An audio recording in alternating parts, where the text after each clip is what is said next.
आज से करीब 40 से 10,000 साल पहले हमारी धरती पर इंसानों के साथ साथ कुछ विशालकाय जीव रहा करते थे, जो काफी हद तक आज के एशियाई हाथियों की तरह दिखते थे।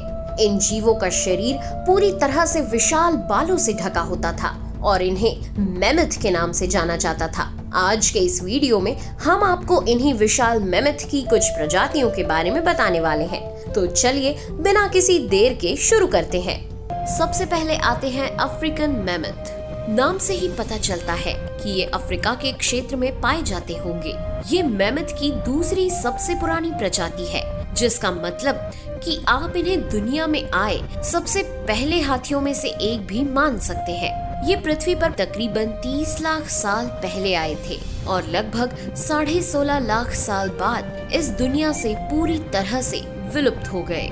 पुरातत्व विभाग ने इनके कुछ पुराने अवशेष अफ्रीका के मोरक्को नाम के देश के अलग अलग कोनों में पाए थे। हालांकि ये हाइट में इतने बड़े नहीं थे जैसा कि बाकी मैमथ में देखा जाता है। इनकी सूंड और इनका सर आगे आने वाले समय में पाए जाने वाले मैमथ से काफी अलग था, जिसकी वजह से हम ये निष्कर्ष निकाल सकते हैं कि ये हाथियों के विकास के लिए कुछ सबसे महत्वपूर्ण प्रजातियों में से एक था। अब अफ्रीका से दूर जाते हैं नॉर्थ अमेरिका की तरफ, जहां पर आज से 4,20,000 साल पहले कोलंबियन मैमथ पाए जाते थे। इसके कुछ डीएनए सैंपल आर्कियोलॉजिस्ट्स को मिले, जिसकी जांच करवाने के बाद ये पता चला कि ये एक नहीं बल्कि कई सारे मैमथ स्पीशीज का हाइब्रिड था। इसके डीएनए में काफी सारे वेरिएशंस पाए गए और इसीलिए इसके बारे में ज्यादा डेटा इकट्ठा कर पाना काफी ज्यादा कॉम्प्लिकेटेड बन गया। जो हमारे एशियन एलिफेंट्स आज के समय में पाए जाते हैं वो इन्हीं के वंशज हैं। लेकिन इसके एक और वंशज भी हैं जो एशियन एलिफेंट से भी पहले इस दुनिया में आए थे और उनका नाम है पिग्मी मैमथ। आप यकीन नहीं करेंगे कि इनकी हाइट ऑन एन एवरेज सिर्फ 5 फुट 6 इंच ही होती थी। इतने छोटे होने के साथ साथ इनका वजन भी सिर्फ 760 किलो तक ही होता था।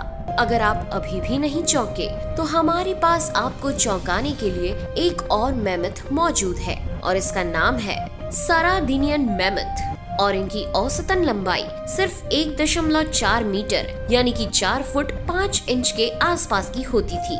इनका वजन 550 किलो के आसपास होता था और ये नॉर्थ अमेरिका के वेस्टर्न कोस्ट के पास पाए जाते थे।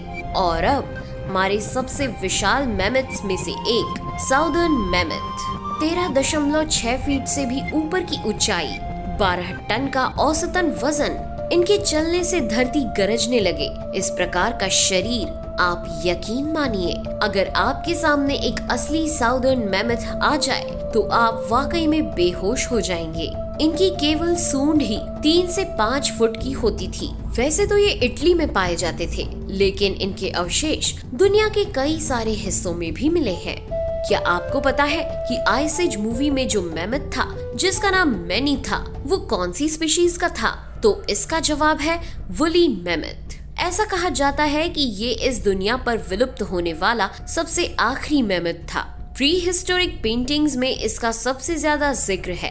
ये उस इलाके में पाए जाते थे जो वर्तमान में अलास्का कहा जाता है। इनके बाल बहुत ही घने और मुलायम हुआ करते थे। इनकी लंबाई 9 से 12 फीट के आसपास हुआ करती थी और इनका वजन 4 टन तक पहुंच जाया करता था। और ये है साउथ अफ्रीकन मैमथ। ये पृथ्वी पर 50 लाख साल पहले आए थे। इनकी लंबाई 13 फुट तक होती थी और वजन 11 टन तक। इनके अंदर आज के हाथियों और बाद के मैमथ से काफी अलग अलग गुण मौजूद थे। जैसे इनकी सूंड एक दिशा में नहीं होती थी, बल्कि वो काफी टेढ़ी मेढ़ी बनी रहती थी। इसके अलावा इनके पैरों की बनावट भी काफी अजीब थी। अब बारी है इस पृथ्वी के सबसे बड़े मैमथ की और ये है स्टेपे मैमथ। सुनकर आश्चर्य होगा कि इनकी लंबाई 17 फीट से भी ऊपर हुआ करती थी। ये न सिर्फ इस दुनिया के कुछ सबसे पुराने मैमथ्स में से एक हैं, बल्कि वुली मैमथ के बाद यही सबसे अंत में विलुप्त हुए थे। इनके अवशेष दुनिया के लगभग हर कोने में पाए जाते हैं। नॉर्थ अमेरिका से लेकर मंगोलिया तक हर जगह पर इनका कोई न कोई पुरातत्व अवशेष मिला ही है। लेकिन इनके आकार से डरिए मत, क्योंकि बाकी सभी मैमथ्स की तरह ये भी शुद्ध शाकाहारी ही हैं। पर घास फूस पर जीने के बावजूद इनका वजन 22 टन के आसपास पाया गया है। तो दोस्तों, कैसा लगा आपको इन मैमथ्स के बारे में जानकर? हमें कमेंट करके जरूर बताइएगा। वीडियो पसंद आया हो तो लाइक करें और अपने दोस्तों के साथ शेयर करें। फिर मिलेंगे अगले वीडियो में नए टॉपिक के साथ। अब दीजिए नेहा आगरकर को आज्ञा। नमस्कार।